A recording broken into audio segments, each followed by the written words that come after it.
what are the things that are important for the internal self? I think the internal self looks outside so often and knows the boundaries of what the external world holds and how it must interact and how it has been interacting. And as it looks across all of that, it can be very damning in the end.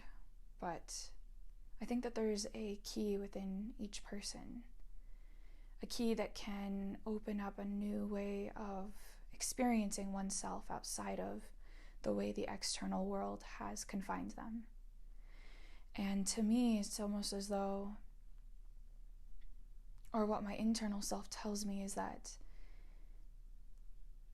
the scapes of which internal wisdom and knowledge can bubble up have very interesting dynamics in which it can be unlocked. But the layer of comparison from the external world must be alleviated first. But once that external lens and veil is released and alleviated,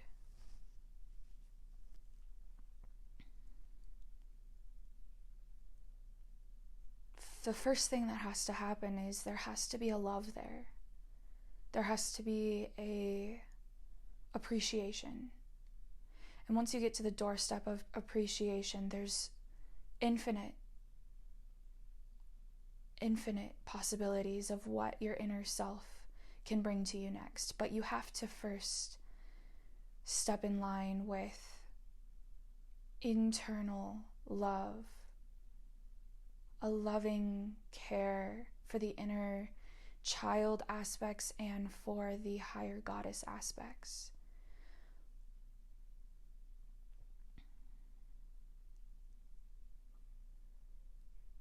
One thing about the mind that can be a little bit difficult at times is, or rather it's not the mind, it's actually the inner gut and sacral zone and will, solar plexus realm, is that there's always desire attached to certain things that are sought to be brought forward. And this desire is very useful in certain ways, for it is almost like a shining light as to what is the next thing that the being is reaching out for. And there's the internal physics of how things align, and they're much like the external physics. You have potential energy and you have kinetic energy, and I think the internal world is all potential energy, and the external world is all kinetic energy. Even if stagnancy is reached, that stagnancy is a reflection of the potential energy on the inside. But sometimes if you can tap into your own recognition of what type of physics are, what type of interaction is being requested, you can seek information and wisdom that isn't only driven by desire. So there are different ways of exploring internal wisdom and knowledge, and different ways of almost fishing for internal wisdom and knowledge. All wisdom and knowledge is somewhere within, and we know that there are many ways of accessing that, whether they be psychedelics, whether they be different practices, breathing practices, hypnosis practices, trance practices, drumming, socializing with other individuals, seeing the reflection of a different being, seeing what they believe, and then knowing hard and fast what you agree with and what you disagree with. That's a very, very quick and useful way of exploring your own internal wisdom and knowledge. But in the case of socializing, it is, once it's interacting with that external environment, which is very good, we should always be interacting with our external environment. Not everything should be from within. But when you are practicing with an external environment, place, such as speaking with another individual, that process is, depending on who that person is and how they're integrated in this world, whether you have experience with them, whether they don't, whether their beliefs are different or similar to yours, they will be hitting certain trigger points of conditioning within yourself, and that is all fine and good. But, those types of things get intertwined within the emotions of the inner being, and there's different types of emotions. There's emotions that feel forced to feel a certain way, and there's emotions that have the freedom to explore. And I believe that a lot of conversations, even if we're having a good time, they're meeting and they're hitting a wall of sorts. And even when you're having a wonderful time with friends, there is an inevitable interaction that can occur, unless there are very few relationships where so many possibilities of exploration are open. Often, most relationships take on a common tone because of the types of perspectives involved or the type of experiences that have accumulated. But the more experiences accumulated and the more potential, or the more kinetic energies collected in a human's experience, tend to solidify and pound into that subconscious a greater sense of belief behind something, because there is what the ego might call proof to back it on account of the experience. And that's a legitimate thing. It is, on a certain sense, proof. It is real. But my question here today is, what about all of the things that aren't real yet? Look at all the things that we have manifested in thought and ideal, in technology, in possibility, all of the things we've manifested in this time that weren't possible 200 years ago. All of that came from the explorations of the inner being, surpassing the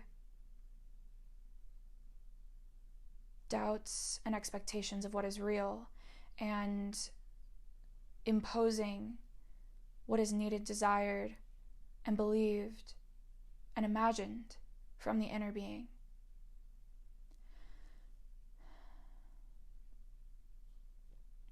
And so I think within every woman there is an understanding, there is a sense, and not just every woman, but within the feminine divine energy within each person, there is a sense of something within the divine scapes of exploration that is still waiting to come forward, that is true within your higher being, that is something that is believed or known or felt.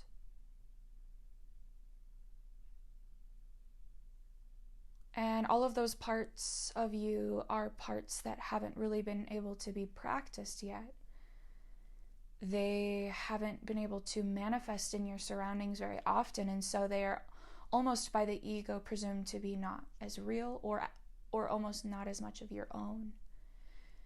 It's almost like a dissociation or lack of discovery that is within those pockets of higher truth, exploration, ideals, thoughts, imaginations, explorations, inventions. All of these things are things that need to be, that we stand to open to at times, so that we can discover the things that we haven't been able to practice kinetically in our external environment. what are those things for you?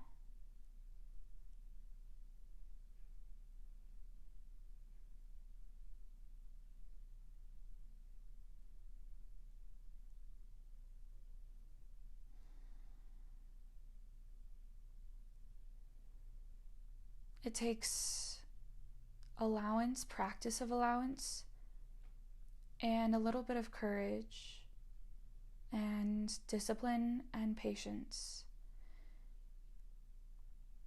and faith to open up times of just basically wild card energy of what your higher being is wanting to show you. And sometimes it won't really show you in those moments. But as you spend time with it, especially in times where you don't resonate with your external circumstance, the greatest thing that you can do is to distinguish to your subconscious mind through your action that you are more than what you are manifesting currently, and that you know it.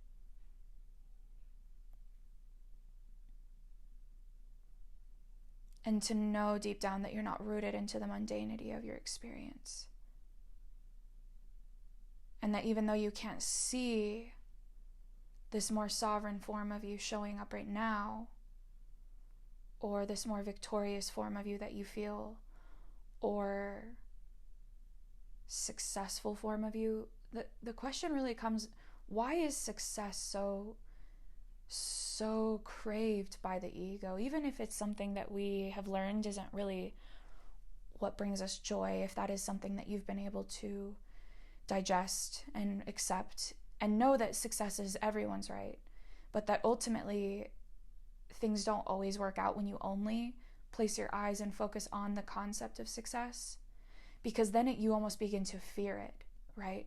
So if you're one of those who have realized how to dedicate yourself to a portion of your life that is more fulfilling, you've come to understand just as much as I have that there are different ways of cultivating success, and that success is inevitable in someone who is fulfilled. And it is always present. And that ultimately, this universe is not without anything. And so if you know that deep down,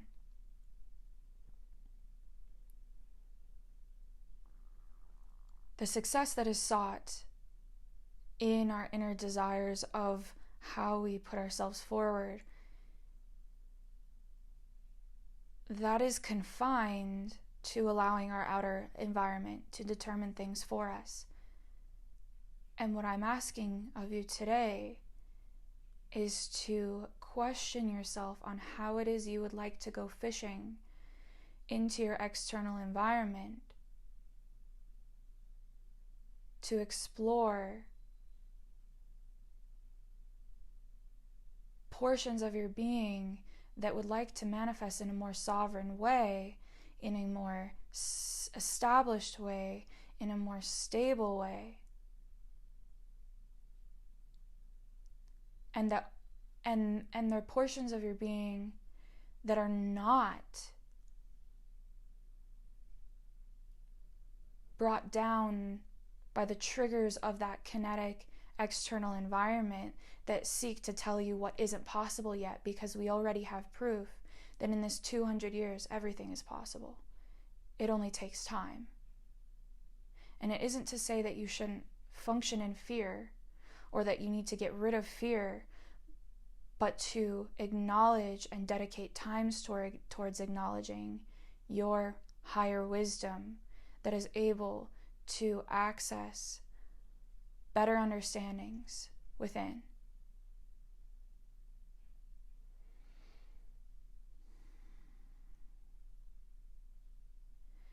The problem with discovering those things is that these ideas and these feelings, sensations, and imaginations are very fragile, especially when put up against the external environments that we face.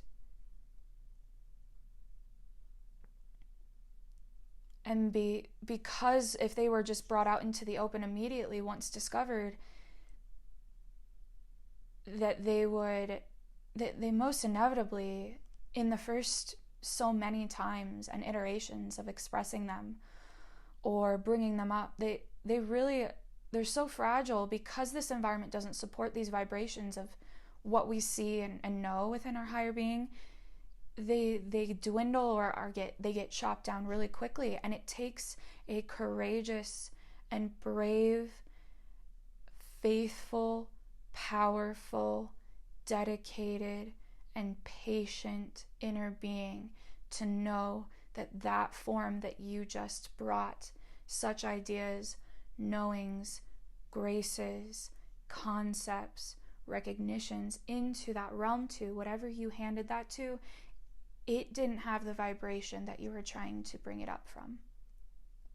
It didn't have the source consciousness that you're trying to share.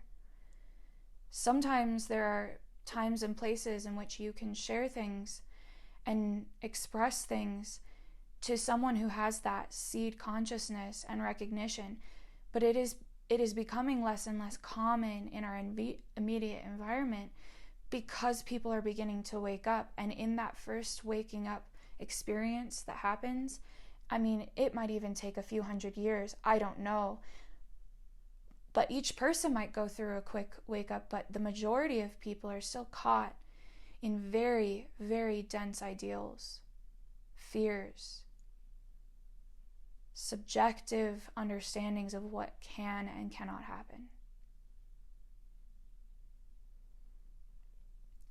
So to end what I am expressing and sharing and co-creating with you here today, I just want to say, focus on your inner graces.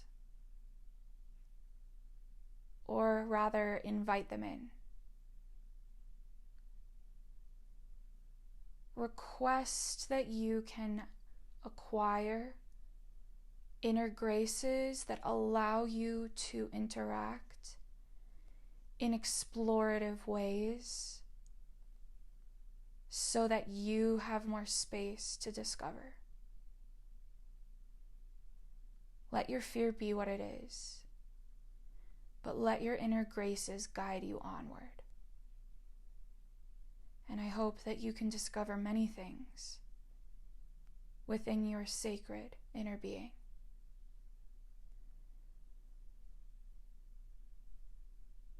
Thank you for dealing with my background noise today, and thank you for tuning in with me today as I needed to share this with you. Thank you, and have a blessed day.